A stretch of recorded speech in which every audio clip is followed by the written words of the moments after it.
welcome to the Rare Fishing channel. Today we will share information about around the sea world.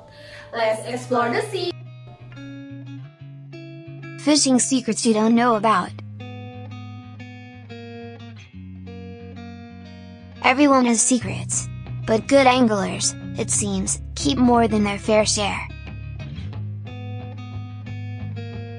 The friendly competitive nature of fishing makes it so. Every fisherman wants to one-up his buddies in the catching department. So when a great fish catching tactic is discovered, the angler keeps it confidential.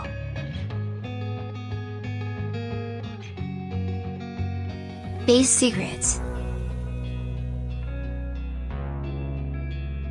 During warm weather, night fishing often produces more bass.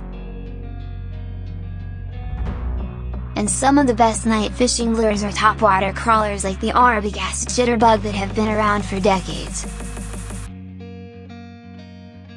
You'll catch a lot of longer largemouths by just casting and retrieving a crawler.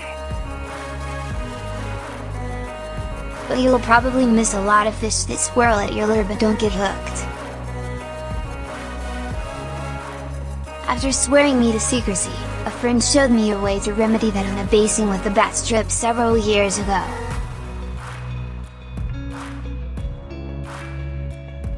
Catfish secrets. An old friend taught me this recipe for a great inexpensive bait that will catch eating-sized channel catfish better than almost anything. Buy a package of cheap hot dogs, the cheaper the better. Cut them into bite-sized pieces. Put the pieces in a zip-seal plastic bag. Add 2 or 3 heaping tablespoons of minced garlic and 1 package of unsweetened strawberry Kool-Aid. Add enough water to cover the hot dogs, zip shut and refrigerate overnight. For some reason we don't understand, catfish love the taste and smell of garlic. The Kool-Aid imparts a brilliant red color to the franks, a color catfish see and associate with something wounded and bloody. This, too, makes the bait more attractive. Bluegill secrets.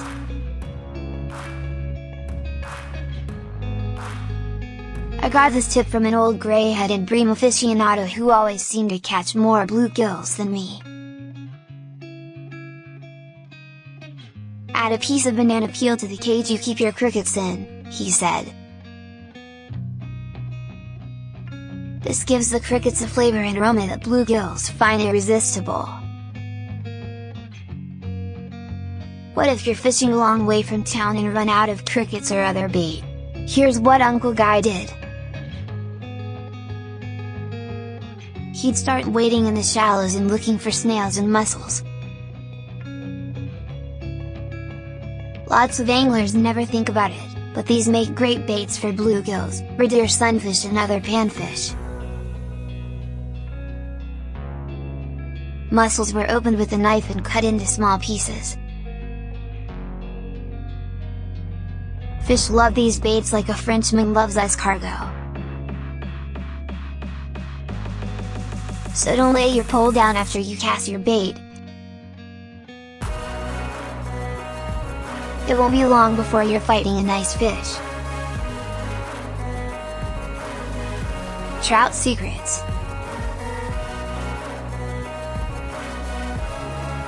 A friend who owns a trout dock on Arkansas Little Red River taught me that some of the best baits for trout are the larvae of bee moths. Impale 3 or 4 of these waxy colored grubs on a fine wire hook, and leave the ends wiggling enticingly. Then squish a miniature marshmallow on your line just above the hook. The marshmallow serves as a float. The waxworms are now buoyant. Trout can see them, and you will catch the trout. Old-timers say crickets and grasshoppers make great trout baits. Secure one on a thin wired hook, then fish it on top like a fly. Use light line and no way, pitch it out, twitch it, ripple the water. Then hang on. Action won't be long coming.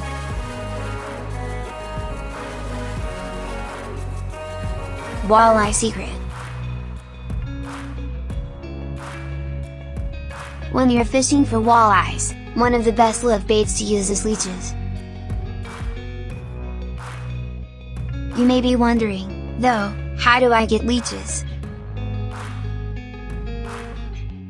In some states, you can buy them from bait dealers, but in many areas, you'll have to collect your own.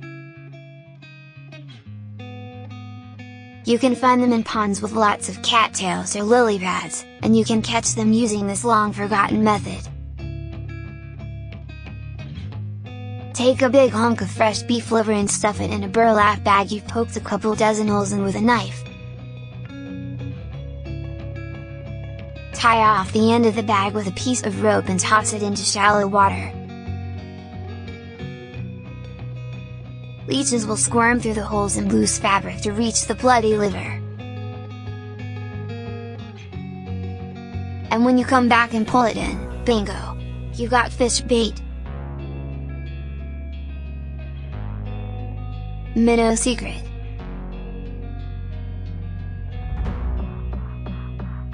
Minnow baits will entice almost any fish that swims, from a big old bass or catfish to panfish like perch and crappie. In my youth, while camped on a river sandbar with Uncle Guy, we realized we had no more minnows for the next day's crappie fishing. Unperturbed, my uncle strode to the high water line, whacked down a willow bush with his hatchet, dragged it back to the river and tossed it into the shallow water with the trunk protruding over the sandbar. That night, after readying the minnow buckets within reach,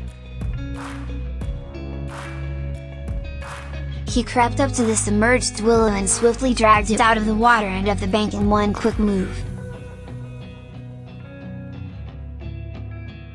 In the watery trail of the willow flopped hundreds of native minnows. We filled our buckets at night and our crappie stringers the next morning. Thanks for watching this video. Don't forget to like, Comment, share, and subscribe this channel. see you later!